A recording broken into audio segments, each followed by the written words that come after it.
ചിങ്ങഞ്ചിറ കറുപ്പുസ്വാമിയുടെ ക്ഷേത്രത്തിലെ പ്രത്യേകത, നമ്മൾ സാധാരണ ക്ഷേത്രത്തിലൊക്കെ ചെന്നാൽ പൊങ്കാല പായസമൊക്കെ ഉണ്ടല്ലോ. ഇവിടെ നമ്മൾ പറഞ്ഞ ഒരുപാട് ആഗ്രഹങ്ങൾ, നമ്മുടെ വീട് വെക്കാനും അല്ലെങ്കിൽ കല്യാണം, കുട്ടികൾ, ഇതൊക്കെ ആയിക്കഴിഞ്ഞാൽ ഇവിടെ ഒരു കോഴീന്നായിരുന്നു പറയുന്നത്. ആ കോഴീനെ ഇവിടെ നിന്ന് അറുത്തിട്ട് ഇവിടുന്ന് തന്നെ കറിയാക്കി. ഇതുണ്ട്, ഇതൊക്കെ കോഴിക്കറിയാക്കിയിട്ട് ഇവിടുന്ന് ചോറ് വെച്ച് വരുന്നവർക്കൊക്കെ കൊടുത്ത് അവർ കഴിച്ച് പോവും. അങ്ങനെയാണ് ഇവിടുത്തെ ഒരു ആചാരം എന്ന് പറഞ്ഞാൽ. വളരെ വ്യത്യസ്തമായൊരു കാഴ്ചയാണ് കോഴിക്കറി വിളമ്പുന്ന കറുപ്പുസ്വാമി ക്ഷേത്രം. സുഹൃത്തുക്കളെ, ഞാനിപ്പോൾ പാലക്കാട് കൊല്ലംകോടിനടുത്ത് ചിങ്ങഞ്ചിറ എന്ന് പറയുന്ന ഒരു ഷൂട്ടിംഗ് ലൊക്കേഷനാണ്. ഒരുപാട് സിനിമകൾ ഷൂട്ട് ചെയ്ത ഒരു സ്ഥലമാണ്. ഇവിടെ ഒരു പ്രത്യേക അറ്റ്മോസ്ഫിയറാണ്. ഇവിടെ ഒരു കറുപ്പുസ്വാമി ക്ഷേത്രമുണ്ട്. ശബരിമല അയ്യപ്പൻ്റെ കാവൽക്കാരനായിരുന്നു കറുപ്പുസ്വാമി എന്നാണ് ഇവിടുത്തെ വിശ്വാസം.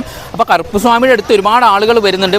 പല ആഗ്രഹ സഫലീകരണത്തിനായിട്ട് ഇവിടേക്ക് എത്തുന്നുണ്ട്. മാത്രമല്ല ഇവിടെ ഒരു പ്രത്യേക അറ്റ്മോസ്ഫിയർ. കൊല്ലംകോട് നിന്ന് 6 കിലോമീറ്ററാണ് ഈ ചിങ്ങഞ്ചിറയിലേക്ക്. ഇവിടെ ജനപ്രവാഹമാണ്. അത് കഴിഞ്ഞ് ഈ ചിങ്ങഞ്ചിറ എന്ന് പറയുന്നൊരു ചിറ തന്നെ ഇവിടെ ഉണ്ട്. ഇതുണ്ട്, ആമ്പൽക്കുളം, താമരക്കുളം.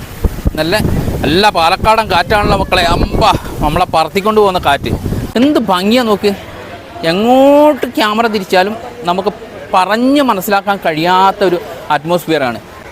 ഏകലവ്യ ചാരിറ്റബിൾ ട്രസ്റ്റിൻ്റെ കീഴിലാണ് ഈ ഒരു ചിങ്ങഞ്ചിറ ക്ഷേത്രം ഇവിടെ സ്ഥിതി ചെയ്യുന്നത്, പ്രവർത്തിക്കുന്നത്. നമ്മുടെ കറുപ്പുസ്വാമിയുടെ ക്ഷേത്രം. ഇതിന് ചുറ്റും ആൽമരമാണ് കേട്ടോ. എങ്ങോട്ട് നോക്കിയാലും ആൽമരം നമുക്കിവിടെ കാണാൻ കഴിയുക.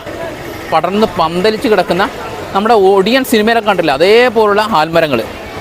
അത് കഴിഞ്ഞത് ഇവിടെ വന്നു കഴിഞ്ഞാലാണ് നമ്മുടെ കറുപ്പുസ്വാമിയുടെ ആ ഒരു ക്ഷേത്രം, ഒരു കാവ് എന്ന് തന്നെ പറയാം. മേൽപ്പരയൊന്നുമില്ലാത്ത ഒരു ക്ഷേത്രമാണ്. ചിങ്ങഞ്ചിറ കറുപ്പുസ്വാമി തുണൈ എന്ന് പറയുന്നൊരു ബോർഡും എൻട്രൻസൊക്കെ കാണാം. ഇവിടെ ഒരുപാട് ആളുകളാണ് എത്തിയിരിക്കുന്നത്. കുട്ടികളില്ലാത്തവർക്ക് വേണ്ടി തൊട്ടിൽ ചാർത്തുന്ന അല്ലെങ്കിൽ തൂക്കുന്ന വഴിപാടുകൾ കാണാം. ഞായറാഴ്ച നവഗ്രഹ പൂജകളുണ്ട്. അങ്ങനെ ഒരുപാട് പൂജകളാണ്. ഇവിടെ വന്നാൽ തന്നെ നമുക്ക് നോട്ടീസ് തരും. ആ നോട്ടീസിൽ ഇവരുടെ ഒരു ബ്രൗസറുണ്ട്. അതിനകത്ത് എല്ലാ പൂജകളും പൂജാവിധികളും ഒക്കെ എഴുതിയിട്ടുണ്ട്. അടിപൊളി ലൊക്കേഷൻ. എന്താ രസം നോക്ക്. വൻ വൃക്ഷങ്ങളാൽ സമ്പുഷ്ടമായൊരു പ്രകൃതി രമണീയമായ ഒരു ഏരിയ. അതുകൊണ്ട് തന്നെയാണ് പ്രകൃതി ക്ഷേത്രം എന്നാണ് ഇതിനെ വിളിക്കുന്നത്. തമിഴ് സ്റ്റൈലിലാണ് ഇവിടുത്തെ ഒരു ആചാരങ്ങളൊക്കെ വരുന്നത്.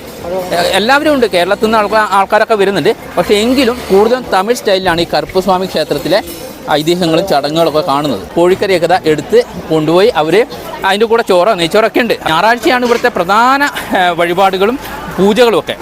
അപ്പോൾ ഇവിടേക്കൊക്കെ വന്നു കഴിഞ്ഞാൽ കോഴിക്കറിയും ചോറും ആണ് ഇവിടുത്തെ പ്രധാനമായിട്ടുള്ള ഐറ്റംസ്.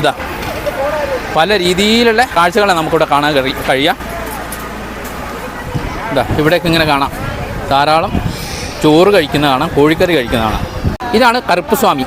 കറുപ്പുസ്വാമിയുടെ ഒരു ഫ്ലെക്സ് കണ്ടോ. അതിൽ ഒരുപാട് വിശേഷാൽ പൂജകളും കാര്യങ്ങളൊക്കെ അവിടെ എഴുതിയിട്ടുണ്ട്. അത് കഴിഞ്ഞ് ഇവിടെയൊക്കെ വന്നു കഴിഞ്ഞാൽ കോഴിക്കറി വെക്കുന്ന കാഴ്ചകൾ ഇങ്ങനെ കാണാം. ഈ ആൽമരത്തിൻ്റെ ചുവട്ടിൽ കംപ്ലീറ്റ് കോഴിക്കറി വെക്കുന്ന ഒരു കാഴ്ചയാണ് കാണാൻ കഴിഞ്ഞത്. പല ദേശത്തു നിന്നുള്ള ആൾക്കാരാണ് ഇങ്ങോട്ട് എത്തിയിരിക്കുന്നത്.